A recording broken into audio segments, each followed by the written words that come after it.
శశిముఖితో సింహమే జంట కడితే మనమేగా కుసుమముతో ఖడ్గమే ఆడగా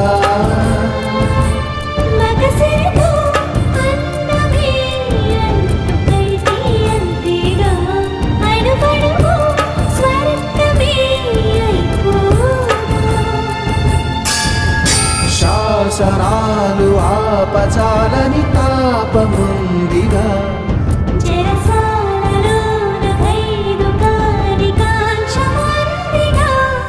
శత జన్మలైనా ఆగిపోని అంతులేని యాత్ర చేసి